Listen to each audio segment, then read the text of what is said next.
सबसे पहले तो हम महावीर स्वामी के पंचशील सिद्धांत जानेंगे। पहला सिद्धांत अहिंसा। कर्म, वाणी व विचार में किसी भी प्रकार की अहिंसा न हो। गलती से भी किसी को चोट या हानि न पहुंचाई जाए। दूसरा सत्य, सदा सत्य बोलें। तीसरा अपरिग्रह, किसी तरह की संपत्ति न रखें, किसी वस्तु से जुड़े नहीं। सजीव व निर्जीव वस्तु का संग्रह न करें। जो व्यक्ति ऐसा संग्रह करता है या दूसरों से कराता है या ऐसी सम्मति सलाह देता है, उसे कभी दुखों से छुटकारा नहीं मिलता है। चौथा अस्तेय, कभी चोरी ना करें। दूसरे की वस्तु बिना उसके दिए हुए चोरी कहा गया है। पांचवा ब्रह्मचर्य, जैन मुनि भोग विलास से दूर रहें और गृहस्थ लोग अपने साथी के प्रति वफादार रहें। इन पंचशीलों के माध्यम से भगवान महावीर ने हमें जीवन जीने की कला व जीवन में दिशा देने का प्रयास किया है। तो चलिए सुनते हैं संसार की इस पवित्र आत्मा के सुविचार अनमोल वचन। जीतने पर गर्व ना करें, ना ही हारने पर दुख। अहिंसा सबसे बड़ा धर्म है। शांति और आत्मनियंत्रण अहिंसा है। जिस प्रकार आग ईंधन से नहीं बुझाई जाती, उसी प्रकार जीवित प्राणी तीनों लोकों की सारी दौलत से भी संतुष्ट नहीं होता। केवल वही विज्ञान महान और सभी विज्ञानों में श्रेष्ठ है, जिसका अध्ययन मनुष्य को सभी प्रकार के दुखों से मुक्त कर देता है।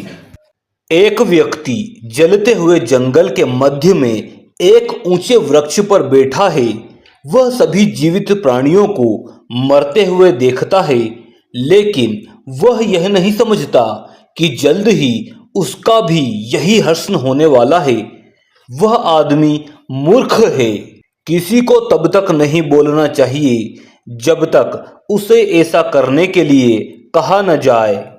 उसे दूसरों की बातचीत में व्यवधान नहीं डालना चाहिए। सभी मनुष्य अपने स्वयं के दोष की वजह से दुखी होते हैं और वे खुद अपनी गलती सुधार कर प्रसन्न हो सकते हैं।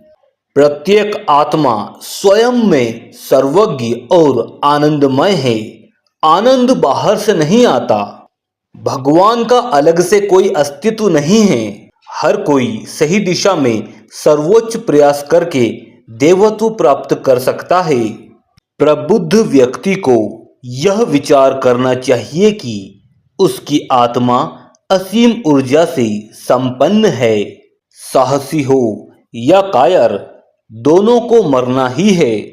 जब मृत्यु दोनों के लिए अपरिहार्य है, तो मुस्कुराते हुए और धैर्य के साथ मौत का स्वागत क्यों नहीं किया जाना चाहिए। जो भय का विचार करता है, वह खुद को अकेला और असहाय पाता है। वो जो सत्य को जानने में मदद कर सके, चंचल मन को नियंत्रित कर सके और आत्मा को शुद्ध कर सके, उसे ज्ञान कहते हैं। वाणी के अनुशासन में असत्य बोलने से बचना और मौन का पालन करना शामिल है। किसी को चुगली नहीं करना चाहिए और ना ही छल कपट में लिप्त होना चाहिए। प्रत्येक जीव स्वतंत्र है।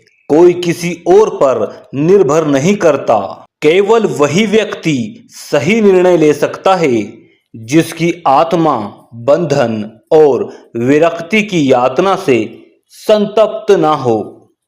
जिस प्रकार आप दुख पसंद नहीं करते, उसी तरह और लोग भी इसे पसंद नहीं करते।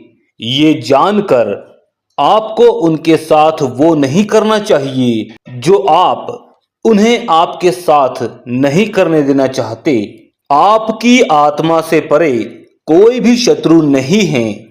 असली शत्रु आपके भीतर रहते हैं। वो शत्रु हैं क्रोध, घमंड, लालच, आसक्ति और घृणा, जिसे नफरत कहते हैं। जो सुख और दुख के बीच में समभाव से रहता है वह एक श्रमण है, शुद्ध चेतना की अवस्था में रहने वाला। जिस प्रकार धागे से बंधी सुई खो जाने से सुरक्षित है, उसी प्रकार स्व अध्ययन में लगा व्यक्ति खो नहीं सकता है। स्वयं से लड़ो, बाहरी दुश्मन से क्या लड़ना। वह जो स्वयं पर विजय प्राप्त कर लेगा उसे आनंद की प्राप्ति होगी।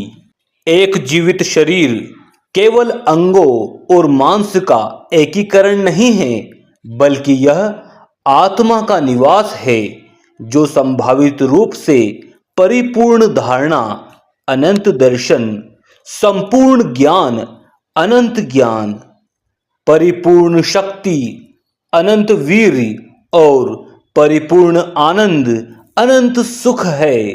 सभी अज्ञानी व्यक्ति पीड़ाएं पैदा करते हैं।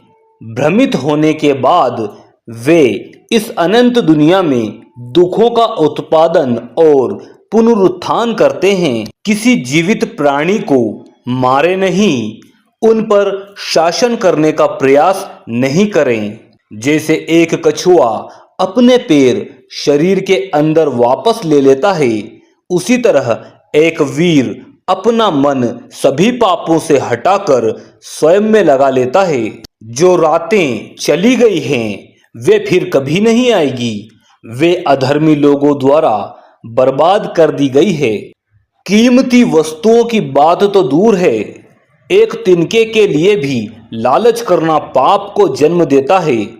एक लालच रहित व्यक्ति अगर वो मुकुट भी पहने हुए है तो पाप नहीं कर सकता। अज्ञानी कर्म का प्रभाव खत्म करने के लिए लाखों जन्म लेता है, जबकि आध्यात्मिक ज्ञान रखने वाला और अनुशासन में रहने वाला व्यक्ति एक क्षण में उसे खत्म कर देता है। सन्यासी भिक्षुक को उस पर नाराज नहीं होना चाहिए जो उसके साथ दुर्व्यवहार करता है, अन्यथा वह एक अज्ञानी व्यक्ति की तरह होगा, इसलिए उसे क्रोधित नहीं होना चाहिए। मुझे अनुराग और द्वेष, अभिमान और विनय, जिज्ञासा, डर, दुख, भोग और घृणा के बंधन का त्याग करने दें। समता को प्राप्त करने के लिए जो लोग जीवन के सर्वोच्च उद्देश्य से अनजान हैं, वे व्रत रखने और धार्मिक आचरण के नियम मानने और ब्रह्मचर्य और ताप का पालन करने के बावजूद निर्वाण मुक्ति प्राप्त करने में सक्षम नहीं होंगे। सत्य के प्रकाश से प्रबुद्ध होकर बुद्धिमान व्यक्ति मृत्यु से ऊपर उठ जाता है। केवल सत्य ही इस दुनिया का सार है। साधक ऐसे शब्द बोलता है जो नपे तुले हो और सभी जीवित प्राणियों के लिए लाभकारी हो। किसी के सिर पर गुच्छेदार या उलझे हुए बाल हों या उसका सिर मुंडा हुआ हो, वह नग्न रहता हो या फटे चीथड़े कपड़े पहनता हो, लेकिन अगर वो झूठ बोलता है तो ये सब व्यर्थ और निष्फल है। एक चोर न तो दया और ना ही शर्म महसूस करता है, ना ही उसमें कोई अनुशासन और विश्वास होता है। ऐसी कोई बुराई नहीं है जो वो धन के लिए नहीं कर सकता है। एक कामुक व्यक्ति अपने वांछित वस्तुओं को प्राप्त करने में नाकाम रहने पर पागल हो जाता है और किसी भी तरह से आत्महत्या करने के लिए तैयार भी हो जाता है। जैसे कि हर कोई जलती हुई आग से दूर रहता है, इसी प्रकार बुराइयां एक प्रबुद्ध व्यक्ति से दूर रहती है। जो जागरूक नहीं है उसे सभी दिशाओं से डर है, जो सतर्क है उसे कहीं से कोई भी डर नहीं है। सत्य का अभ्यास करो और कुछ भी नहीं, बस सत्य का। हर एक जीवित प्राणी के प्रति दया रखो, घृणा से विनाश होता है। किसी के अस्तित्व को मत मिटाओ, शांति पूर्वक जियो और दूसरों को भी जीने दो। सुखी जीवन जीने के लिए दो बातें अवश्य हमेशा याद रखें, अपनी मृत्यु और भगवान। आत्मा अकेले आती है और अकेले चली जाती है, न ही कोई उसका साथ देता है और न ही कोई उसका मित्र बनता है।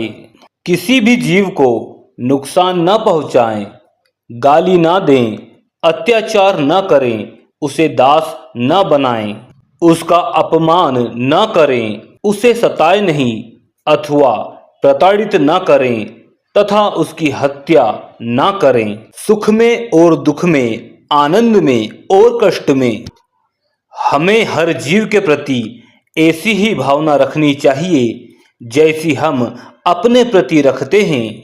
भगवान का अलग से कोई अस्तित्व नहीं है। क्रोध हमेशा अधिक क्रोध को जन्म देता है। क्षमा और प्रेम हमेशा अधिक क्षमा और प्रेम को जन्म देते हैं। किसी आत्मा की सबसे बड़ी भूल खुद के असली रूप को नहीं पहचानना है और यह ज्ञान से ही प्राप्त हो सकता है। हर एक आत्मा अपने आप में ही सर्वज्ञ और परिपूर्ण है। आनंद कभी बाहर से नहीं आता। प्यारे भक्तों, ये थे भगवान महावीर के अनमोल वचन, जिनको सुनकर आप और आपकी दशा और दिशा दोनों ही बदल जाएगी। शारीरिक और मानसिक स्थिति भी ठीक हो जाएगी। इतने अच्छे विचार देने वाले भगवान महावीर जी के बारे में हम कुछ बातें और जान लेते हैं। महावीर स्वामी पंचशील सिद्धांत के प्रवर्तक एवं जैन धर्म के 24वें तीर्थंकर थे। जिस युग में हिंसा, पशु बलि और जाति पाति का बोलबाला था, उसी युग में भगवान महावीर ने जन्म लिया।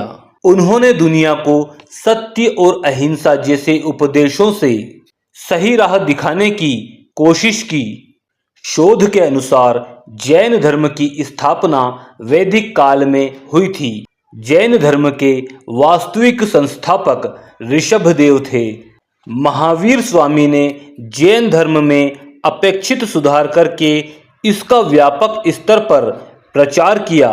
महावीर स्वामी का जन्म वैशाली, बिहार के निकट कुंड ग्राम में एक क्षत्रिय परिवार में हुआ था। इनके बचपन का नाम वर्धमान था। इनके पिता सिद्धार्थ कुंड ग्राम के राजा थे एवं माता त्रिशला का संबंध भी राजघराने से था। राज परिवार में जन्म होने के कारण महावीर स्वामी का प्रारंभिक जीवन सुख सुविधाओं से परिपूर्ण बीता। पिता की मृत्यु के पश्चात 30 वर्ष की आयु में इन्होंने संन्यास ग्रहण कर लिया और कठोर तप में लीन हो गए। ऋजुपालिका नदी के तट पर साल वृक्ष के नीचे इन्हें केवल्य ज्ञान अर्थात सर्वोच्च ज्ञान की प्राप्ति हुई, जिसके कारण उन्हें केवलिन कहा गया। अपनी इंद्रियों को वश में करने के कारण जिन कहलाए एवं पराक्रम के कारण महावीर के नाम से विख्यात हुए।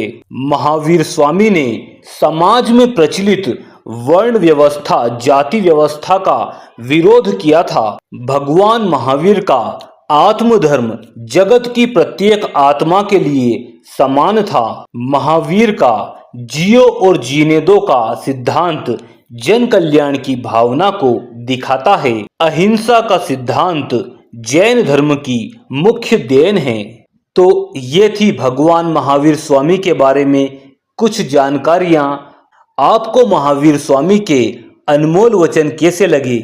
यदि अच्छे लगे हों तो वीडियो को लाइक कीजिए और आप बताइए कि आज भी जैन धर्म के लोग इन नियमों का पालन करते हैं या नहीं करते, और इन नियमों का पालन आज के समय में करना चाहिए या नहीं करना चाहिए। वर्ण व्यवस्था और अहिंसा के बारे में महावीर जी के जो वचन हैं उसके बारे में आपकी क्या राय है, कमेंट बॉक्स में अवश्य बताइए। और ऐसे और भी अधिक जानकारी वाले वीडियो आपको देखना है